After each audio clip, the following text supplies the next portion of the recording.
Hey guys, welcome back to class. I've got a demo just introducing the basic 5 phases of design and how designers actually use those to go from no concept at all to the creation of a logo.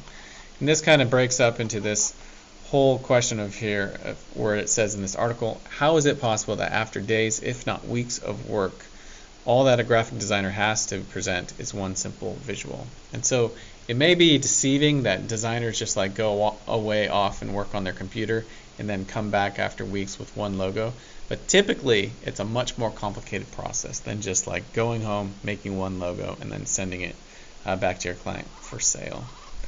There's this image right here dealing with the design thinking process, and it gets into 5 different pieces of that process. So empathize, define, ideate, prototype, and then test.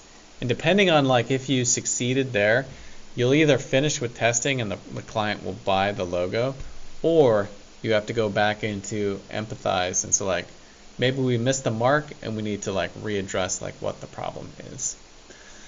When we empathize, we're going to understand that certain people experience specific problems, become invested in helping them. So somebody needs help. In this case, we're using this for the logo competition, so they want logos and they want students to design them. The next stage is define, so figure out the specifics of the problem, such as the scope, the duration, and critical points. So like what are we actually approaching with this logo competition? There's the decathlon, there's the book logo, and then there's the science fair logo. Ideate, so generate some solution ideas. In graphic design, this is the creation of concepts. So here's where you would take out your sketchbook, and then for each of those logos you would make like 10 to 50 drawings, exploring the possibilities of those logos. Prototype, create prototypes or drafts. So then taking all those sketches from your sketchbook, you're going to pull out specific ones that you're going to actually like start to finalize or fine-tune. Then lastly, testing, and that's when you take your logos and then send them to your clients and see if they actually like them. In this case, again, with the logo competition, the test is when you submit that logo to the competition, and then we can see if the client actually selects your logo, which means that you would be the winner, which means that you passed the test and the logo was the right logo for the client.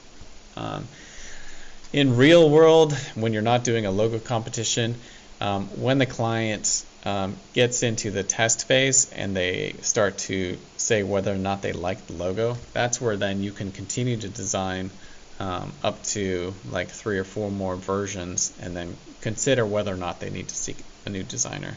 But typically they're going to pay you or they're going to make modifications to that logo. And so I want to introduce this design phase.